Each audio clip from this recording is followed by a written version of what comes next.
নমস্কার, আবার একটা নতুন ভিডিও সবাইকে ওয়েলকাম। আজকে আমরা বাড়ি থেকে যাব আন্দুলপোতায়, 70 কিলোমিটার দূরে। তো আমার সাথে আছে সুমিত, আমার ভাই।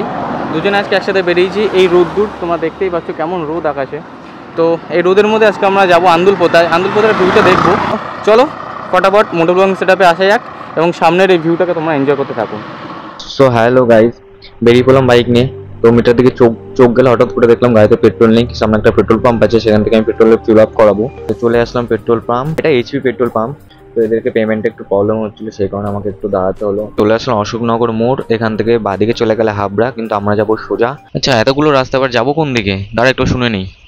কুমড়োকাশীপুর সোজা। ঠিক আছে দাদা, ধন্যবাদ।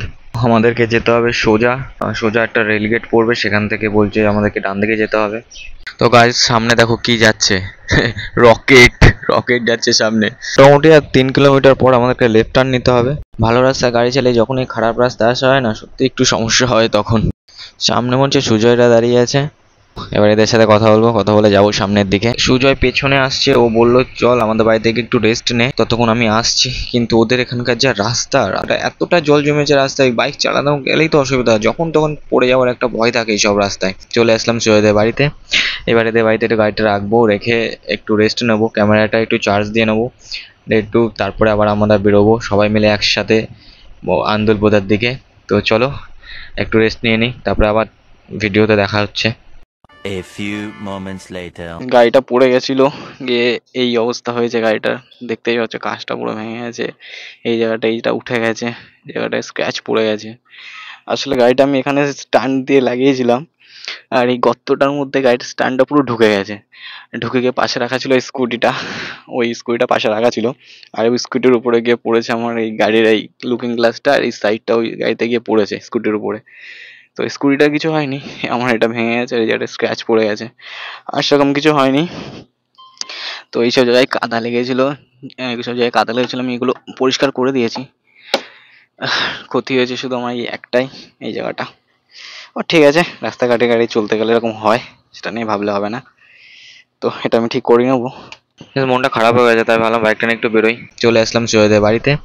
এবার এদের বাড়িতে একটু গাড়িটা রাখবো, রেখে একটু রেস্ট নেবো, ক্যামেরাটা একটু চার্জ দিয়ে নেবো তারপরে আবার আমরা বেরোবো সবাই মিলে একসাথে আন্দুলপোতার দিকে। তো চলো একটু রেস্ট নিয়ে নিই, তারপরে আবার ভিডিওতে দেখা হচ্ছে।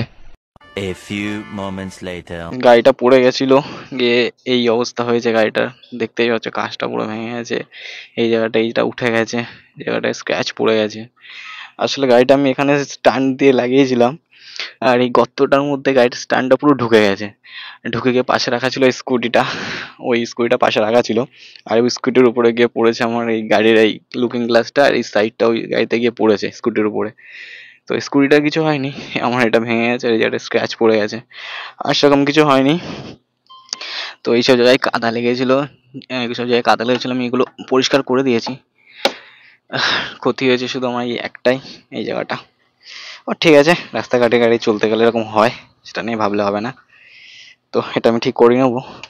মনটা খারাপ হয়ে গেছে, তাই ভাবলাম বাইকটা নিয়ে একটু বেরোই।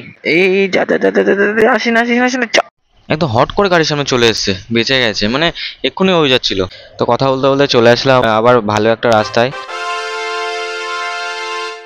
তো এই রাস্তা দিয়ে সোজা আমাদেরকে যেতে হবে, এখনো অনেকটা রাস্তা, এখনো 25 কিলোমিটার আমাদেরকে যেতে হবে। রাস্তার ভিউটা দেখো শুধু, সাইড দিয়ে দেবদারু গাছ লাগানো, পাশে ক্ষেত, আর এত সুন্দর একটা হালকা বৃষ্টি ভেজা রাস্তা। দারুণ লাগে এইসব রাস্তায় গাড়ি চালাতে। কিছুক্ষণ আগে এখানে বৃষ্টি হয়েছে, সেই কারণে রাস্তাটা এরকম ভেজা রয়েছে। তো আমাদেরকে রাস্তায় যেতে যেতে পুরোটা দেখাই। আমি শুধু প্রে করছি না এরপর বৃষ্টিটা না আসে, বৃষ্টি আসলে আমাদের আবার প্রবলেম হবে, আবার কত দাঁড়াতে হবে, আবার টাইম নষ্ট হবে। ওখানকার যে সানসেট সেটা আমরা দেখতে পাবো না। বলা যাচ্ছে না আজকে আমরা যেতে পারবো কিনা, তবে যা ওয়েদারের কন্ডিশন মনে হচ্ছে না আজকে আমরা ঠিকভাবে পৌঁছাতে পারবো। আবার বৃষ্টি নামছে, আবার আমাদেরকে দাঁড়াতে হবে কোথাও, কারণ এই অবস্থায় ভেজে যাবে না, অলরেডি আমাদের অল্প অল্প ভেজে আছে গা। তো চলো বেশি কথা না বলে গাড়িটাকে একটু ভাগাই, নাহলে আমাদের ওদিকে পৌঁছাতে লেট হয়ে যাবে।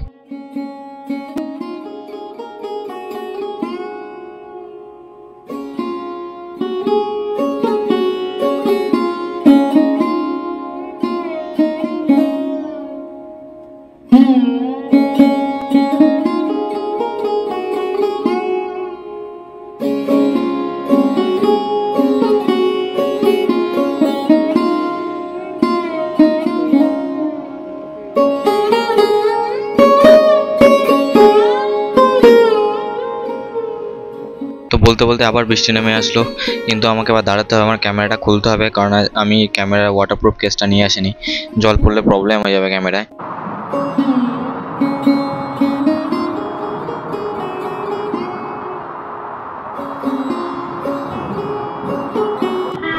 অনেকক্ষণ ওয়েট করলাম, কিন্তু বৃষ্টি থামার কোনো নামই নিচ্ছিল না দেখে আমরা বেরিয়ে পড়লাম। আমরা ঠিক করলাম আজকে আমরা ভিজে ভিজেই যাবো, কারণ এদিকে সন্ধে হয়ে আসছে, আর এর থেকে বেশি লেট করলে আমাদের ওদিকে সত্যি অনেকটা লেট হয়ে যাবে। তো আমরা বেরিয়ে পড়লাম বৃষ্টির মধ্যেই, আলো থাকতে থাকতে আমাদেরকে ওখানে পৌঁছাতে হবে, সেই আশা নিয়ে আমরা বেরিয়ে পড়েছি আবার।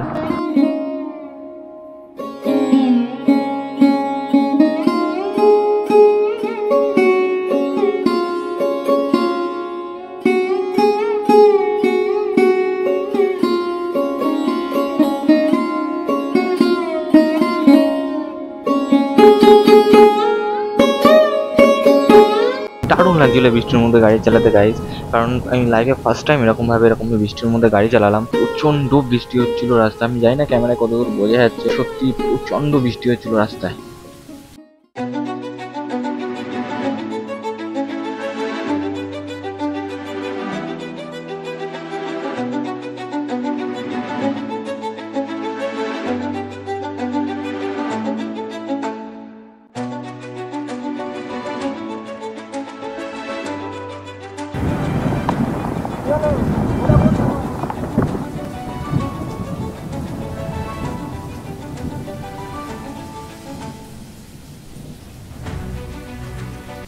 এখানে কাঠ পড়ে আছে, সুমিত নামো তো, নেমে কাঠটা ফেলে দিয়ে আসো তো, নাহলে কারো না কারো অ্যাক্সিডেন্ট হয়ে যেতে পারে।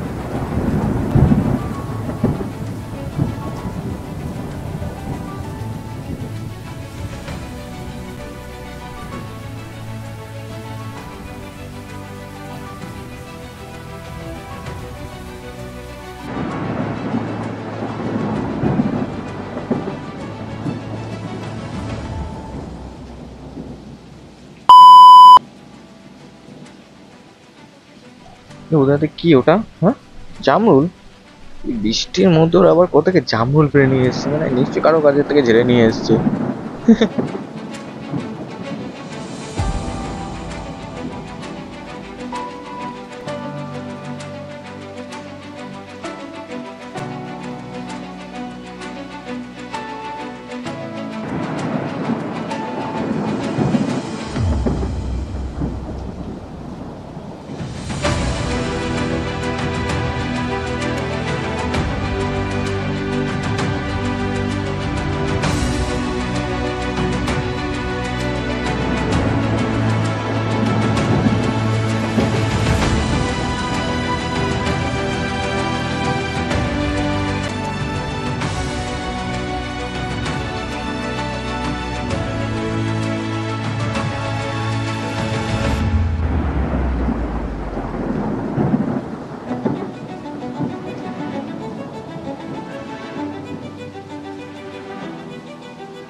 তো আজকে অনেক আশা নিয়ে বেরিয়েছিলাম আন্দুলপোতা যাবো বলে, কিন্তু বৃষ্টিটা এসে পুরো আমাদের যাওয়াটা পুরোটা মাটি করে দিল।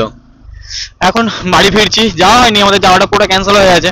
এত বৃষ্টি, প্রচন্ড বৃষ্টি, বিদ্যুৎ চমকাচ্ছিল, মেঘ ডাকছিল, রাস্তায় গাড়ি চালাতে সত্যি খুব ভয় লাগছিল, এই কারণে আর আমরা গেলাম না।